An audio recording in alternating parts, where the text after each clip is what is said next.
There is a language spoken in kitchens all over the world. It's not made of words. It's made of sounds. The sigh of a refrigerator door opening in a quiet house before dawn. The steady, rhythmic thump, thump, thump of a knife on a cutting board. The hopeful sizzle of something meeting a hot, oiled pan. For 30 years, I spoke this language fluently. It was my love letter, my prayer, my daily offering. Every Sunday, without fail, I spoke it for my husband and his family. Last Sunday, I chose silence. And I want to tell you why that silent table was the loudest thing I have ever said. It began with a single place setting. 1 plate, 1 fork, 1 knife. A simple glass for water. This was the beginning of my language. You must understand I was never a woman of grand speeches or dramatic gestures. My mother, God rest her soul, worked 2 jobs and her love was found in a warmed-over plate left on the stove, never in a hug or a bedtime story. I learned early that care was an action, a tangible thing you could hold in your hands. So when I met Robert and saw the empty spaces in his life, the way his bachelor apartment held only the sound of the evening news, I believed I could fill those spaces. I could build a warmth for him. The first meal I cooked in that apartment was a simple pot roast. I was so nervous my hands trembled seasoning the meat. He ate 2 helpings and said, "May this is a real home-cooked meal." His eyes were grateful. I felt a surge of purpose so bright it nearly blinded me. That was the seed. That was the moment the first note of my 30-year symphony was written. The symphony grew, of course. 1 place setting became 2. Then his brother Carl started coming by. Then Carl brought Linda. Then their children. My kitchen expanded in my mind. It was no longer just a room. It became my sanctuary and my prison all at once. The rituals deepened. Thursday became planning day. I would sit with my recipe cards and my notepad considering the seasons. Was it too hot for a heavy stew? Did Linda mention Robbie didn't like peas? I curated their enjoyment like a museum director. Friday was the market. Selecting the vegetables, holding the tomatoes to the light for the right firmness, choosing the cut of meat with the perfect marbling. This was my art. My canvas was the table. My paints were rosemary and thyme and the deep red of a good wine for the sauce. Saturday was preparation. The slow simmering of stocks. The baking of bread. The house would begin to fill with those promising smells. Robert would wander through and say, "Smells good in here, honey."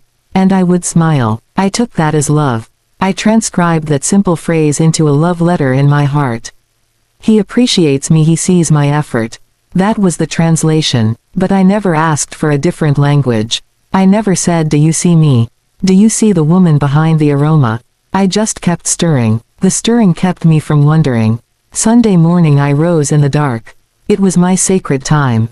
The world was asleep and the kitchen was mine alone. The clock ticked on the wall, a steady companion. I would move through the steps, my body knowing the dance better than my mind. The ovens click and hum as it came to temperature. The first sizzle of onions in the pan, that sound so full of hope. I was building something, a monument to belonging. I believed with every fiber that if I could construct this perfect tradition, this unwavering pillar of a Sunday dinner, then I would be cemented into the foundation of this family. They would not be able to imagine the house without me. I would be as essential as the roof. That was the bargain I made with myself. My labor for my place. My nourishment for my security. The family would arrive with a gust of noise and cold air. Hugs and laughter and the thump of coats. On the bed in the guest room. The sound would roll into my kitchen but stop at the threshold. They would poke their heads in heaven. "May it smells incredible in here. You've outdone yourself." And I would say, "Oh, go on, sit down, it's almost ready." And they would. They would leave me to the final act. The draining of the green beans. The whisking of the gravy. The arranging of the meat on the platter. I was the conductor poised in the wings. Then the carrying of the platters. The heavy warmth of them in my hands. The presentation. The chorus of praise. "This looks amazing. May you're a miracle worker." And I would glow. For that moment I was visible. I was the source of this abundance. Then came the pivot. I would return to the kitchen for the forgotten butter. For the extra napkins. And I would stay there. I would lean against the counter and listen. The clink of forks on my good china. The rise and fall of their conversations about work, about politics, about memories I was not part of. Their laughter a solid wall of sound. I would pour myself a glass of wine. I would sip it alone. The loneliness felt like a natural part of the process. The cook's reward was this quiet moment. That's what I told myself. The cook's reward is a glass of wine and a heart full of their happiness. I conflated their consumption with my fulfillment. If their plates were empty, my purpose was full. Years passed in this rhythm. Seasons turned. Children grew. Recipes were tweaked and perfected. My identity quietly folded itself into the napkins and settled into the gravy boat. I was May who makes the Sunday dinner. It was who I was. It was how I was loved. Or so I believed. The love was in their full stomachs. The love was in their expectation. The love was in Robert's absent-minded pat on my shoulder as he carried the carving knife to the table. I had built a whole economy of love where the currency was my effort and the dividend was their presence. I never checked the balance. I was afraid to. The first cracks were not in the china. They were in the silence. The silence after they left. After the last dish was dried and put away. After Robert had fallen asleep in his chair full and content. The house would return to its true sound. The hum of the refrigerator. The creak of the floorboards settling. And in that silence the question would sometimes float up from the deep cold water of my soul. Is this all? But I was so good at quieting it. I would think of the next meal. The next plan. I would pick up a magazine and look for a new recipe. I would focus on the doing because the being was too terrifying to examine. I thought nourishment was a one-way street. I was the well. I was the endless source. I believed that to be love, to be constant, to be reliable, to be the one who remembers that Carl doesn't like onions and that little Jenny is going through a vegetarian phase. I thought my meticulous attention was the highest form of devotion. I never considered that I was teaching them how to treat me. I was teaching them that my love was a service that required no reciprocity. I was showing them that my heart lived in the kitchen and that it was always open for business. I made my love a utility. As dependable and unremarkable as water from the tap. The tragedy is not that they took it for granted. The tragedy is that I offered it that way. I packaged my soul in 7 courses and presented it with a smile. I never demanded a seat at the table. I never said this is me. This is my voice. Listen to it. Taste that. I served them food and I starved myself. I fed their bodies and let my own spirit grow thin and quiet. For 30 years I believed that if I just nourished them well enough, brilliantly enough, perfectly enough, the love would bounce back. It would fill me up too. But love is not an echo. It is a conversation. And I was having a conversation with myself. A long, beautiful, eloquent monologue spoken in the language of food. And they were not listening to the language. They were just eating the words. So when I say I believed nourishment was love, I am confessing to a kind of blindness. I was an artist who believed the value was in the paint itself, not in the vision it conveyed. I was a composer who thought the score was the music, not the feeling it evokes. I tended the garden with all my skill and never once sat on the bench to smell the flowers I had grown. I was so busy being the source of warmth I never stood by the fire. I let the ritual become the religion. And I worshipped at an altar where I was both the priest and the sacrifice. The final Sunday I performed the ritual with a clarity that broke my own heart. Every chop of the carrot was a word. Every stir of the pot was a sentence. I was speaking my whole life's story into that meal. I was telling the story of the hopeful young woman, the diligent wife, the reliable aunt. I was saying goodbye in rosemary and thyme. And as I set that final platter on the table, as I lit that candle, I saw it all not as love anymore but as a beautiful, heartbreaking monument to my own misunderstanding. The food was perfect. It was the most profound thing I had ever created. Because it was the first time I saw it for what it was. Not an offering of love, but a record of my silence. A biography written in butter and flour. And I knew I could not serve it. To serve it would be to continue the lie. So I let it sit. I let the steam rise and dissipate into the air of a house that was no longer my home. I turned my back on my masterpiece. Because you cannot eat a monument. You can only visit it and feel its scale and wonder at the effort it took to build. I left it for them to visit. To see finally what 30 years of a woman's life looks like when it's left on the table to grow cold. For a very long time I thought the phone call was the proof. The phone would ring on a Thursday evening and it would be Linda or sometimes Carl's boy Robbie when he got older. Their voices would come through the line bright and sure. Aunt May, what are you making this Sunday? Hey May, do you need us to bring anything? And later, as I got older and they thought perhaps I couldn't manage it, the question shifted just slightly. You're still doing dinner this week, right? That question was the anchor of my week. It was the validation that pulsed through the quiet rooms of my house. They needed to know. They needed me to know. Or so I told myself. I built a fortress out of those calls. I lined the walls with the lists I made from their requests. I warmed myself by the oven's heat and mistook it for their affection.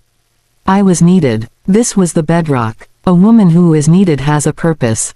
A woman with a purpose has a place. I clung to that equation as if it were a holy text. The confusion is a subtle thing. It does not arrive with a banner or a shout. It seeps in like the last light of a winter afternoon. You were needed to fold the laundry a certain way. You were needed to remember his mother's birthday card. You were needed to have the good scotch in the house when his boss comes over.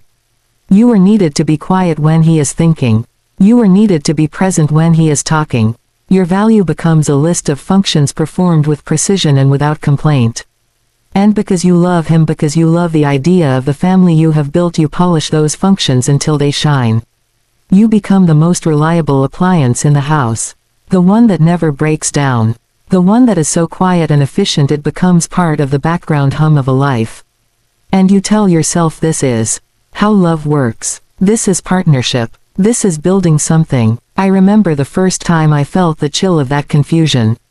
It was a Tuesday. Robert had a terrible day at work. I could see it in the set of his shoulders when he walked in. He barely grunted a hello. He went straight to his study and closed the door. I knew my role. I was needed to give him space. I was needed to have dinner ready but not to bother him with the details of my day. I was needed to listen if he decided to talk later. I performed my role perfectly. I ate alone at the kitchen island listening to the silence of his closed door. Later he came out. He ate the plate I warmed for him. He said, "Thanks honey." It hit the spot. And then he went to bed. He never asked about my day. Not a single question. And the strange hollow feeling that opened up in my chest I mistook for my own empathy for his hard day. I told myself I was being a good wife. A supportive partner. I had been needed and I had delivered. That was enough, wasn't it? The Sunday table was the grand stage for this confusion. Every week I produced a marvel. I was a one-woman show of planning, procurement and execution. The praise was part of the ritual. "Oh May, this is incredible. You've really outdone yourself. This gravy is magical." I collected those comments like little gold stars and pasted them onto the empty spaces inside me. See, they value me. They taste my value in every bite. But then the conversation would turn. They would start talking about the football game or a movie they had all seen together or a memory from a fishing trip I was never on. The spotlight would swing away. And I would fade back into the wallpaper. The function was complete. The meal was served. The value had been delivered. And now I was no longer needed until cleanup time. My presence was not required for the sharing of lives, only for the facilitating of it. There is a world of difference between being valued for what you do and being valued for who you are. The former is a transaction. The latter is a connection. For 30 years I was the most loyal employee of a company called Family. I had excellent benefits, a roof over my head, a shared bank account, social status. I had a clear job description. I rarely got a formal review, but the empty plates were my performance metrics. I was employee of the month every month. And I was so proud of my tenure. I had built up a pension of assumed security. But an employee, no matter how valued, can be made redundant. An employee can be retired.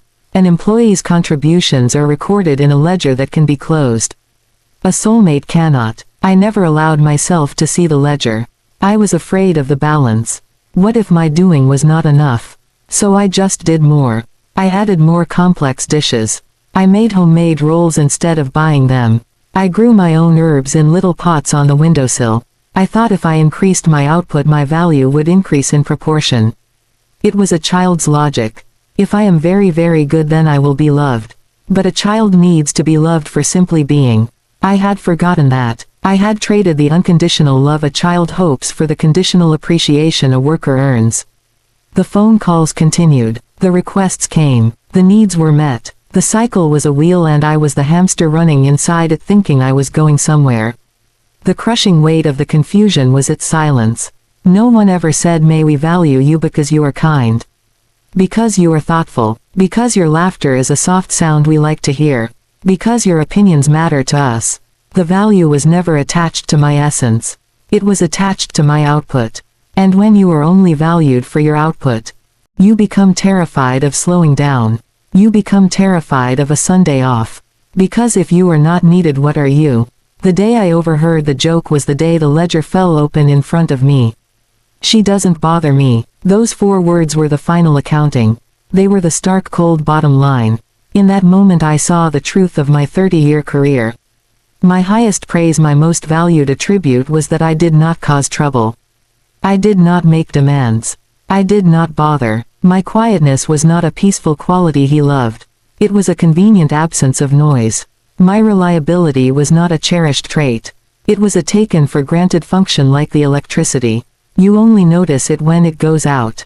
Letting the food grow cold was my resignation letter. It was not written in anger. It was the most honest document I had ever produced. It stated simply, I am no longer applying for the position I have held. I am withdrawing my labor. You will need to find another source for this service. The meal on the table was my final piece of work. Perfectly executed. A testament to my skill. And I was leaving it there for them to appraise one last time. The cold food was the physical manifestation of the truth they had refused to see. Warmth is not a constant. It is a gift. It requires a fire. And I had been that fire burning alone in the kitchen for 3 decades. I was closing the flue. In the silence that followed my leaving I finally understood the difference. Being needed ties you to a role. Being valued ties you to a person. They had tied me to a role. And I had tied myself to it with knots of my own making. I had confused the anchor with the chain. I thought the weight of their need was what kept me safe in the harbor. But it was what kept me from ever sailing out into the open water to see what I was truly made of. Now there is a different silence. It is not the silence of the overlooked employee. It is the silence of a woman who has laid down her tools. It is a quiet so deep and so full I can hear my own heart beating its own rhythm for the first time in decades. No one calls to ask what I am making. And that is the most profound gift. I am not needed. And in that liberation I am beginning to discover what it means to be valued. By myself. I am learning to value my own company. To value my own thoughts. To value the simple act of choosing what I want to eat when I am hungry. It is a slower, quieter kind of value. It does not come with praise or empty plates. It comes with a peace that settles in your bones like the last warmth of the sun on a cool day. It is mine, and it is not for sale. It is not a service to be rendered. It is simply me being. Finally, after 30 years of doing, the table was not just a piece of furniture. It was an altar. And every Sunday I prepared the sacrament. I would stand before it in the early morning light with a soft cloth and a lemon-scented polish. My reflection would swim in the dark wood, a blurred and silent woman. I would move the cloth in slow concentric circles, a ritual of readiness. This was the stage. This was where the performance of our family would take place. My role was not to perform upon it but to ensure its perfection. To set the scene so completely that the players would forget it was a set at all. I laid down the crisp white linen like fresh snow. I placed the chargers, then the plates with a soft definitive click. I arranged the silverware so each piece was exactly a thumb's width from the edge. The crystal goblets caught the light and threw tiny rainbows on the wall. I placed the napkins folded into simple pyramids, a quiet geometry. Then the centerpiece. Seasonal always. Autumn was bittersweet branches and miniature pumpkins. Winter was pine cones and berries. I was the stage manager and the props master and the lighting director all in one. I built a world of order and beauty and abundance. A world meant to say, look how well we are doing. Look how civilized. Look how rooted. Then the players would arrive. Their voices were my cue. The deep rumble of Robert and Carl discussing the drive. Linda's bright laughter. The thud of shoes kicked off by the door. The rustle of coats on the bed. They would enter the dining room and the spell would work every time. Oh May, it looks beautiful. You make everything so special. They would take their seats. My husband at the head. His brother to his right. their wives and children filling the spaces along the sides. They would settle into the chairs I had chosen for their comfort. They would spread the napkins I had ironed onto their laps. They would lift the glasses I had polished. And the curtain would rise. The performance was always the same play. The play of family. The script was woven from old stories, from current grievances, from plans for the future. It was a living tapestry, and they were all hands on the loom. Robert would tell the story about the fish that got away at Lake Murray in '95. Carl would jump in to correct the size. Linda would roll her eyes and say, "You two exaggerate more every year." The children would groan good-naturedly. They had their lines. They had their cues. The laughter was a character all its own, a warm rolling presence that filled the room. The dialogue would swing from sports to politics to memories of their parents. They spoke of a shared history, a common language, a million tiny references that built a wall around the table. A wall I had built with my own two hands but could not see over. For you see, I was never given a seat in that arrangement. My chair, the one that matched the set, stood empty at the far end. It was a placeholder, a symbol. It was there to complete the symmetry of the stage picture. But I was never in it when the performance began.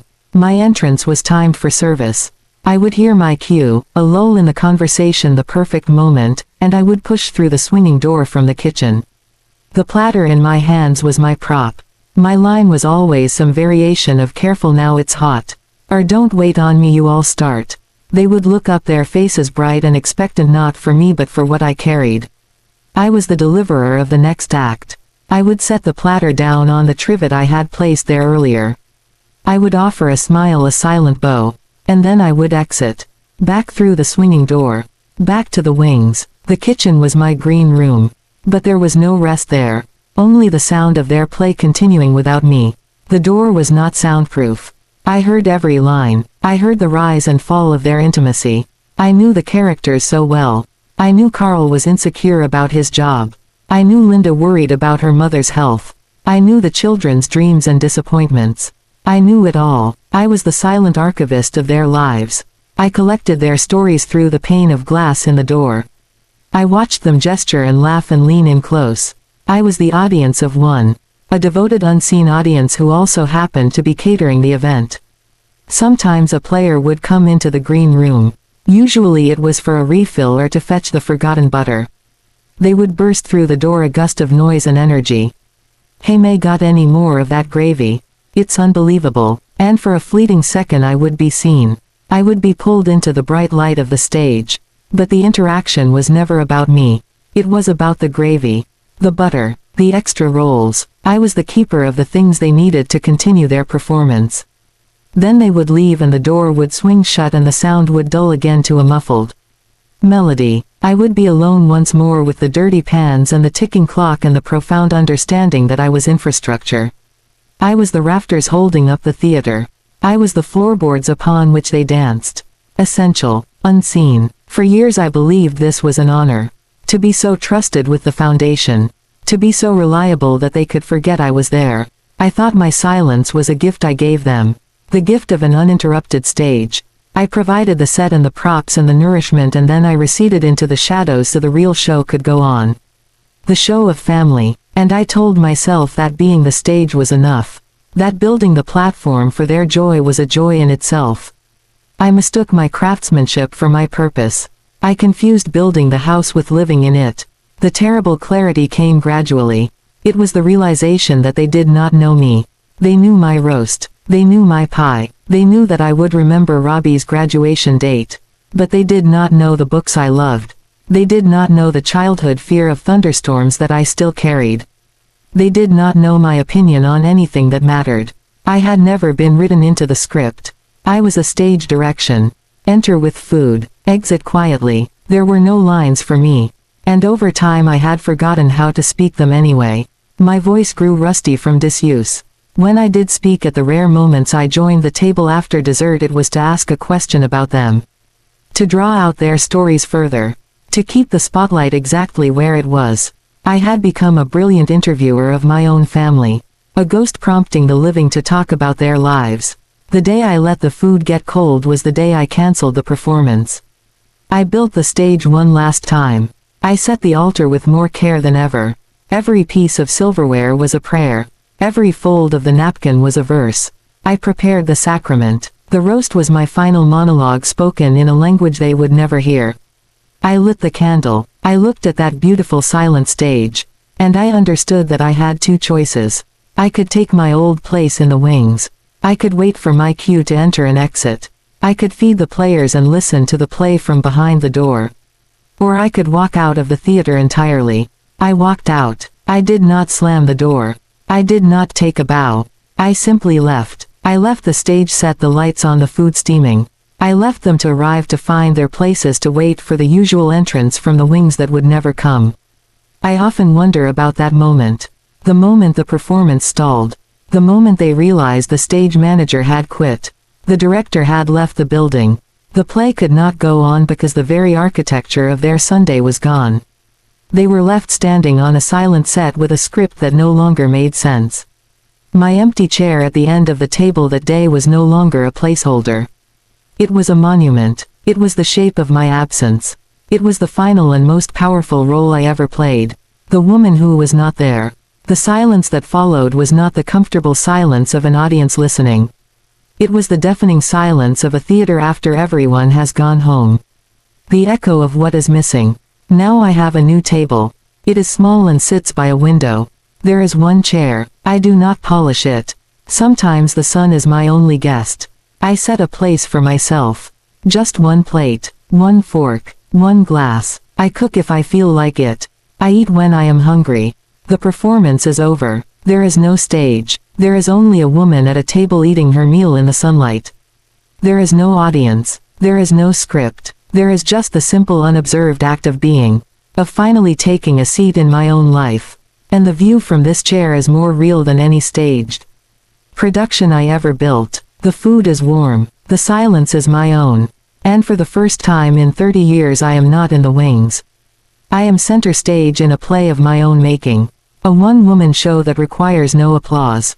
Its only purpose is to nourish the soul of its solitary performer. And that is enough. It is more than enough. It is everything. I want to be very clear about this. My world did not shatter. It crystallized. There was no explosion. There was a settling. A cold, sharp, absolute settling of things into their final true places. I have heard stories of women who broke dishes, who screamed into pillows, who drove their cars to the edge of town and wept until they were hollow. That is not my story. My story is one of quiet hearing. The kind of hearing that happens not with your ears but with your bones. It was a Thursday, an ordinary Thursday. The house was in its midday silence. I was wiping down the counters. The sun was coming through the window over the sink in a long lazy beam full of dancing dust motes. I was thinking about the grocery list. About whether the butcher would have a good tenderloin for Sunday. The radio was playing softly some old song from another lifetime. It was a peaceful moment. The kind of moment you don't even notice you are having until it is gone. From the living room I heard the television click on. Robert was home early. He must have come in through the garage. I heard the low murmur of a sports channel. Then his voice. He was on the phone. His voice had a particular tone, a looser, warmer tone he did not use with me anymore. It was the tone of a man settling into a comfortable chair. I was not listening. You must understand I had trained myself over decades not to listen to his private calls. It was part of the etiquette, part of the not bothering. But the house carried his voice to me. The words were not distinct. Just the cadence. A laugh. Then a pause. Then he said, "Okay, I'll see you Sunday evening then. Love you too. Love you too." The sentence hung in the air of my kitchen. It did not feel like a betrayal. Not yet. It felt like a misplacement. Like finding your keys in the refrigerator. A jarring disconnect. He said it so easily. So fluidly. A punctuation mark to a casual conversation. When was the last time he had said those words to me with that ease? I could not remember. They were reserved for sign-offs on brief phone calls or mumbled in the dark before sleep, a habit more than a sentiment. This was different. This was a living thing breathed into the receiver. Love you too. I stood very still. The dishcloth was warm and damp in my hand. I looked at the suds in the sink. I looked at the sunlight. The dust motes were still dancing. Nothing had changed. Everything had changed. A simple mundane sentence in the axis of my world. tilted by 2 degrees, enough to make the familiar landscape look suddenly strange and sloping. I felt a calm so profound it was like being underwater. The noise of my own thoughts ceased. There was only the hum of the refrigerator and the memory of those 3 words floating in the room. I did not confront him. That is not my way. Confrontation is a kind of engagement. It is a conversation starter. I had no desire to start a conversation. The sentence was its own complete story. I did not need the chapters that came before it. Love you too. To whom? For how long? What did it look like? These questions were academic. The fact of it was the only fact that mattered. He had a reservoir of easy love that was not for me. He had a Sunday evening appointment with it. That was the data. The emotional consequences were mine to manage in silence. And I managed them the way I had managed everything. I turned back to the counter. I finished wiping it. I rinsed the cloth. I hung it over the faucet to dry. Sunday arrived. My Sunday. The day of my performance. I moved through the rituals with a new kind of attention. As I seasoned the meat I thought he will see her tonight. As I peeled the potatoes I thought he says love you too to her. As I set the table with the good china I thought this is the stage for the first act of his day. I am the opening act. It was not anger. It was a bleak and stunning clarity. I was not preparing a family meal. I was catering an event for a man who would leave here and go to his real life. His real love. I was the warm-up, the appetizer. The family arrived. The noise, the laughter, the bustle. Robert was in fine form. Jovial. The gracious host. He patted my shoulder as I brought out the platter. Looks amazing, honey. His hand was warm and familiar. I looked at his face. I searched for a sign of guilt, of duplicity, of the secret life. There was nothing. Only the placid contentment of a man who has everything he wants and does not have to choose between it. He had his family dinner, his tradition, his dutiful wife. And he had his love you too waiting for Sunday evening. It was a perfect balanced equation. And I was a variable he had long ago solved for. The meal proceeded. The conversation swirled. Carl was telling a long story about a problem at his work. Robert was nodding, offering advice. Linda was adding commentary. I was in the kitchen listening through the door. And then Carl's story wound down. There was a lull, the clinking of forks. I moved to the door to listen for my cue to clear the plates. It was then I heard Carl's voice. It was lowered, conspiratorial, flavored with red wine and male camaraderie. I gotta ask you, Robbie. Seriously. A chuckle. All these years. Why'd you marry the quiet one? Linda here, she's on me from sunup to sundown about something. A beat of laughter. Linda's playful protest. A swat. Then my husband's voice. Clear. Unambiguous. Full of wine and confidence and the truth he had never needed to speak before. That's exactly why, brother. She doesn't bother me. The laughter was immediate and explosive. A roar of understanding and agreement. It rattled the glasses on my side of the door. She doesn't bother me. The crystallization was complete. The 2 sentences love you too and she doesn't bother me clicked together like the final 2 pieces of a locket. Inside the locket was the picture of my marriage. It was not a picture of hatred or even of malice. It was a picture of supreme unimportance. I was not the villain in his story. I was not even a supporting character. I was the absence of a problem. I was the quiet hallway he walked through to get to the interesting rooms. The love you too was for the one who bothered him, who challenged him, who demanded his energy and his passion. The messy, thrilling work of a real connection. I was the restful pause between those connections. The convenient quiet. I did not feel pain. Not in that moment. I felt the dissolution of a myth. The myth I had nurtured for 34 years, that my quietness was a gentle grace he cherished. That my steadiness was the bedrock he relied upon. That my lack of demand was a gift he recognized. The myth evaporated in the heat of their laughter. My greatest virtue in his eyes was my nullity. I was marriage as a neutral territory. A no man's land where he could rest before returning to the front lines of a life that actually mattered to him. The truth did not come in a scream. It came in a casual joke. That is what undid me. The horror was not in the sentiment but in its delivery. It was not a confession dragged out in a fight. It was a throwaway line. A bonus truth offered for free to his brother over a second glass of wine. It was so obvious to him, so fundamental it was joke-worthy. The biggest joke of all was me standing in the kitchen thinking I was building a life while I was merely maintaining a convenient silence. I cleared the plates. I served the pie. I smiled. I said good night. I performed the remainder of my role with the precision of an automaton. My mind was still. My heart was a closed room. I was observing the last rites of the woman I had been. The woman who believed she was loved for her quiet strength. She wasn't. She was valued for her quiet compliance. There is a universe of difference. That night lying beside him in the dark listening to his easy sleep I made my decision. But the decision was not about him. It was about me. I had believed a story about my own life for 34 years. He had just given me the true ending. The ending was that I was a non-bother. A comfortable piece of furniture. Now I had to decide if I would continue to live inside that ending.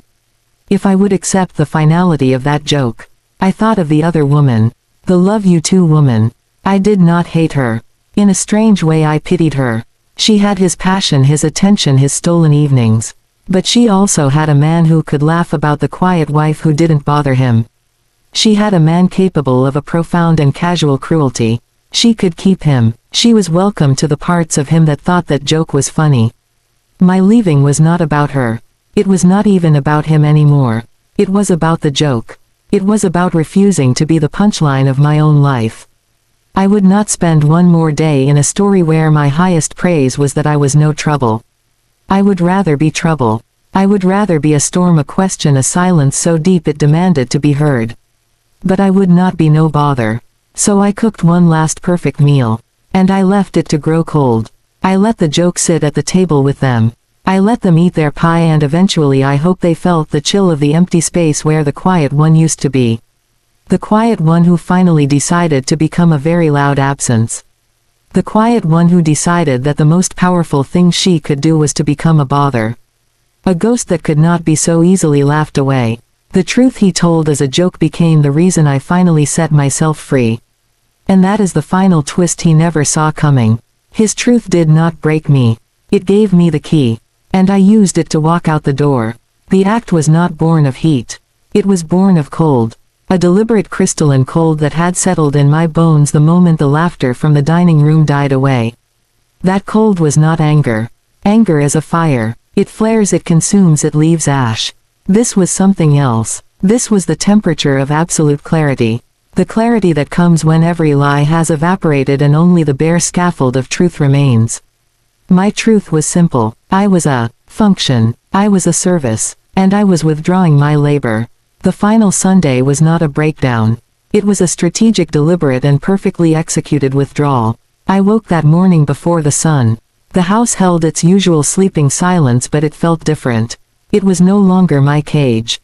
It was a location. A set I was preparing to leave. I moved to the kitchen not as a prisoner to a ritual but as a surgeon to a theater. Every action had purpose and finality. Selecting the knife from the block was not the beginning of a chore. It was choosing my instrument. The vegetables were not ingredients. They were elements of a statement. I washed the potatoes under water so cold it made my wrists ache. The ache felt good. It was a real sensation in a world that had grown numb. I thought of nothing but the task. The sear of the meat in the hot pan. The sound was a fierce, proud sizzle. I did not think of him sleeping upstairs. I did not think of the family who would arrive. I thought only of the Maillard reaction. Of the transformation of proteins and sugars into flavor. This was science. This was craft. This was the one thing I had mastered in my life, and I would perform it flawlessly one last time. The food would be perfect. It had to be. Its perfection was the foundation of the entire act. The message was in the dichotomy. The immaculate care and the absolute abandonment. As the oven warmed the kitchen, I moved to the dining room. I polished the table not with any sense of devotion but with the focus of a curator preparing a final exhibit. This table, this room was my life's work. I was granting it a proper museum display. I placed each piece of silverware with geometric precision. I aligned the water glasses so they caught the early light in identical spears. I folded the napkins into sharp cornered peaks. I was building a monument. A tomb. I was entombing 34 years of unquestioned service in linen and crystal and polished wood. The centerpiece was not festive. It was austere. A simple bowl of green apples. Hard, cool and lasting. The hours passed in a silent, focused stream. The house filled with the archetypal smells of Sunday. Roast garlic, rosemary, caramelizing onions, yeast from the rising dough. It was the scent of a dream. A collective dream of family and warmth and belonging. I was no longer inside that dream. I was an anthropologist documenting its customs. I basted the meat and the fat hissed. I whipped the potatoes until they were clouds. I made the gravy, straining it twice so it was a smooth, glossy river the color of mahogany. Every step was a word in my final sentence. Robert came down dressed for his golf. He stood in the kitchen doorway, a silhouette. Big dinner today, huh? Smells great. His voice was the same. Oblivious. Content. It held no awareness that he was standing on a fault line. Yes, I said. I did not turn from the stove. My voice was even, clear. It will be the best one. A pause. A flicker of something. Not suspicion. Just a faint disturbance in the air, like the ripple from a stone thrown far away. He shrugged. I heard him kiss the air near the space where my head had been. The ghost of a habit. Then the sound of the garage door opening and closing. He was gone. The stage was mine. The final hour was a symphony of logistics. Keeping the meat resting. Warming the plates. Timing the vegetables so they would be vibrant, not mushy. I was a general marshalling her troops for a battle that would not be fought. I was arranging everything for a siege that would never come. The food was my army and I was ordering it to stand down. To remain in perfect formation, untouched. At 4 o'clock the table was a still life. A painting of abundance. The roast on its platter glistening under a sheen of its own juices. The vegetables in their bowls emerald and amber and ivory. The gravy boat steaming gently. The basket of rolls wrapped in linen. The candle was lit. Its flame was the only moving thing in the room. It was time. I heard the first car door slam. Then the second. The crunch of gravel under feet. The familiar cadence of their voices approaching the front door. Linda's high laugh. Carl's boom. The jangle of keys. I did not move from the kitchen. I stood at the center of the clean, quiet space I had ruled for 3 decades. I looked at the swinging door that led to the dining room. For 34 years I had passed through that door bearing gifts. Today I would not. The doorbell rang. The sound was crisp, authoritative. A demand. I looked down at myself. I wore a simple dress. My apron was folded over the back of a chair. My pocketbook, my coat, my keys were on the counter by the back door. I had planned this. There was no frantic last-minute search. No dramatic note. Only the planned absence. The doorbell rang again. Impatient. Then I heard the rattle of a key in the lock. Robert's key. The front door opened. Hello, May, we're here. His voice echoed in the hall. Wow, something smells incredible. That was Linda. I heard their footsteps moving into the dining room. The predictable chorus of appreciation began. Will you look at this table? May, this is gorgeous. Hey May, where are you hiding? I stood perfectly still. I could picture them. Robert would be at the head of the table placing his napkin on his lap. Carl would be pouring wine. Linda would be admiring the apples. They would be assuming their positions, waiting for the curtain to rise. Robert's voice again, closer now. He was in the hallway outside the kitchen door. Honey, the food's on the table. You joining us? Silence from me. A peaceful, complete silence. The swinging door pushed inward. Robert stood there, his face expectant then puzzled. He saw me standing by the counter. Still, empty-handed. What's going on? Everything's getting cold. His tone was a blend of confusion and a faint irritation. A disruption in the routine. I looked at him. I met his eyes. I said nothing. My face was not a mask of pain or rage. It was calm, settled. I offered no explanation, no excuse. I simply was there, and then I was not. I turned. I picked up my pocketbook. I slid my arms into my coat. I did not rush. Each movement was deliberate. May, what are you doing? His confusion was deepening. I could hear the first thread of alarm. Not for me, for the disrupted evening, for the cold food, for the puzzled guests in his dining room. I walked to the back door. My hand closed around the cool metal of the knob. May, stop. Where are you going? The family is here. His voice was louder now. A command. It was the voice he used when a tool was not in its proper place.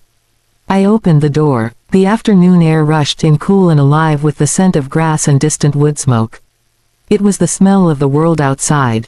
I stepped over the threshold. I did not look back. I closed the door behind me. The click of the latch engaging was soft final. It was the period at the end of the sentence. I walked down the back path. I did not run. I walked. My heels were steady on the flagstones. I could feel their eyes on me through the windows. I knew they would be crowded at the dining room window staring at my retreating back. I did not turn. I gave them no more of my face. I gave them only the view of me walking away. A figure growing smaller down the lane.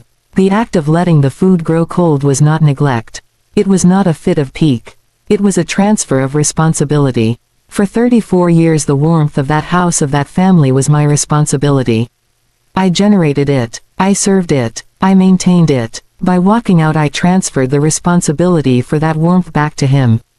Back to them. Let them figure out how to carve the roast. Let them pass the gravy before it congealed. Let them sit in the beautiful silent museum I had built and feel the chill seeping up from the cooling plates. Let them experience the consequence of a warmth that was always conditional on my presence. A warmth they had enjoyed but never fueled. The food growing cold on the table was the physical evidence of my withdrawal. It was the undeniable fact of my absence. You cannot argue with a cold roast. You cannot gaslight a congealed pot of gravy. You cannot laugh off a silent house where the cook has vanished. The evidence was there on the table, solid, tangible, and slowly losing its heat. It was the truth made edible and then left to spoil. My revenge, if you want to call it that, was not in hurting them. It was in making my absence palpable. For years I had been present but unseen. A utility. Now I would be unseen but profoundly absent. A utility that had been switched off. The cold food was the proof of the power I had held all along. The power to leave. The power to stop. The power to let the ritual die from lack of maintenance. They had mistaken my service for servitude. They had mistaken my quiet for emptiness. My final act was to show them the difference. To show them that the quiet was not empty. It was a deep well. And I had just drawn all the water out of it and taken it with me. I walked to the cinema. I sat in the dark. I did not think of them. I thought of the food on the table. I imagined the steam ceasing. The glistening juice on the roast turning to a white fat. The gravy forming a skin. The candle burning down. The silence in the dining room growing heavier and heavier as the reality set in. She is not coming back. She has left the building. The performance is cancelled due to the abandonment of the director. The stage is set. The props are in place. But the play cannot go on. That was the act. Not a scream. Not a scene. A quiet, deliberate walk into the cooling afternoon. Leaving behind a masterpiece of a meal and a vacuum of my own making. The greatest power a quiet woman holds is the power to remove her function. To show you what your world looks like without her labor. It looks like a beautiful table full of cold food. And that is not a tragedy. That is simply a fact. A fact they were left to chew on long after the flavor had faded. For 30 years my hands knew the weight of a heavy platter. They knew the grip of a chef's knife, the handle of a cast iron skillet, the heft of a stockpot full of simmering water. They were tools of service. Their purpose was external, to nourish others, to build a monument of a Sunday table, to polish, to stir, to season, to serve. My own nourishment was an afterthought. A hurried sandwich over the sink. The heel of the bread with a swipe of mustard. The cold leftovers eaten standing in the glow of the refrigerator light. I thought this was sacrifice. I thought this was the price of being the source. The well does not drink its own water. The sun does not warm itself. I believed in this hierarchy. I was the provider. My own hunger was a minor, a distant thing to be managed quickly and without ceremony. I had forgotten what it felt like to be fed. Truly fed, not just to consume calories but to partake in an act of deliberate sustained kindness toward my own body, my own spirit. The first meal I ate after I left was a grilled cheese sandwich. It sounds simple. It was a revolution. I sat at the diner counter on a cracked vinyl stool. The place smelled of old coffee and grease and clean bleach. A man in a stained apron slapped 2 pieces of white bread and a slice of orange cheese on the griddle. I watched it. I watched the butter melt and bubble. I watched the cheese begin to ooze from the seams. He flipped it with a spatula, a quick, confident motion. A few minutes later he slid it onto a thick white plate alongside a mound of golden fries. He placed it in front of me. Anything else for you? I shook my head, no thank you. I looked at the plate. It was for me, only for me. No one was waiting for me to bring them a glass of water. No one was talking over my shoulder. No conversation required my listening. This plate was the destination. Not a transaction in a larger economy of care. It was the entire economy. I picked up the sandwich. It was almost too hot to hold. The cheese stretched in a long glorious string as I lifted it. I took a bite. The crunch of the buttery bread. The sharp salty melt of the cheese. The warmth flooded my mouth. I closed my eyes. I tasted it. Every single bite. I did not think about the next task. I did not listen for the call from another room. I simply ate. I ate the whole sandwich. I ate every single fry, dragging them through a puddle of ketchup. I drank a chocolate milkshake so thick the straw stood up straight in the glass. I felt the sweet cold creaminess coat my throat. I was not eating for fuel. I was eating for joy. A simple childish forgotten joy. The pleasure of a food chosen purely for its taste. For its texture. For the memory it sparked of a time before I was a wife, before I was a hostess, before I was a function. A time when I was just a girl who liked grilled cheese sandwiches. That was the beginning. The reclamation. It was not about grand gestures or expensive treats. It was about intention. It was about the shift from provider to participant. For the first time in decades I was sitting at my own table, even if that table was a diner counter. I was giving myself a seat. My apartment now has a small kitchen. A 2-burner stove. A narrow oven. A single square of countertop. It is not a theater. It is a workshop for one. I shop for myself. I walk the aisles of the grocery store with a new rhythm. I pause at the fruits. I press a peach to feel its ripeness. I buy one. Just one perfect peach. I do not think, will Robert like this? Will it impress the family? I think, do I want this? Will it taste good to me? I buy the cut of fish that looks freshest even if it is the most expensive. Because I am worth the freshest fish. I am worth the good olive oil, the real vanilla bean, the wedge of expensive cheese. I am feeding one person. That person is me, and she is worthy of tenderness. Cooking is different now. There is no clock, no performance schedule. If I want to spend an hour slowly caramelizing onions, I do. The process is the purpose. The smell is for me. The sizzle is my music. I taste as I go. I adjust the seasoning for my palate alone. More lemon, a pinch more salt, a scatter of fresh herbs because I like the color. The plate I serve myself on is my favorite plate. A simple white circle. It shows the food beautifully. I set it on the small table by the window. Sometimes I light a candle. For myself. Because I enjoy the flicker of light. I sit. I look out at the sky. I eat. Slowly. There is no rush. The food is hot. I am the only guest. I am the host. The conversation is internal and it is kind. This is good. The asparagus is perfectly crisp. The rice is fluffy. I made this. For me. This act of sitting, of chewing, of tasting, of appreciating my own labor, my own choice is the most nourishing thing I have ever done. It is filling a hollow place I did not even know was empty. It is not just my stomach that feels full. It is my spirit. The greatest power you can reclaim is the power to nourish yourself. This means more than food. It means what you feed your mind. What you feed your eyes.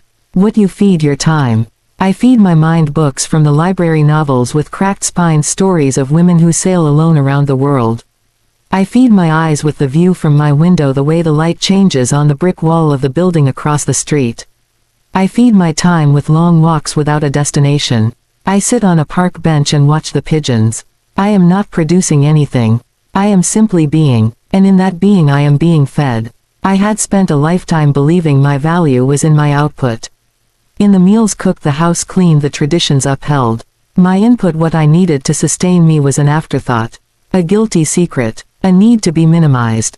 I have reversed the equation. My input, my nourishment, is now the central priority.